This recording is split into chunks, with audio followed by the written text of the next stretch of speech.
Evet Adem amca. Evet. Mayıs 7 abone gününe Evet. Bugün Mayıs 7 aşçımız Adem Köse. Evet Adem amca yemekleri say. Et kavurmamız, Tamam. pancar cevizlimiz, Gürcücesi ne bunun? Gürce hali kakyani. Tamam. Geçelim diğer yemeğimize. Lobya ve fasulye Gürcülükte. Pancar yemeğimiz hali çintiyani. Tamam. Esed more güveli. Halobye. Bu da turşu cevizli. Bu da turşu cevizli. Bu da fasulye malakto. Bu malakto, tamam. Malakto.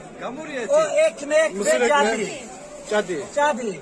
Bu da yaprak dolması. Bu da yoğurtumuz. Bunun Gürcücesi neydi? Pancar, turşu ve kakyani. Javi. Kaklayanı jalı. Tamam. Hepinizin eline koluna sağlık. Hepinizden Allah razı olsun. Hepinize teşekkürler.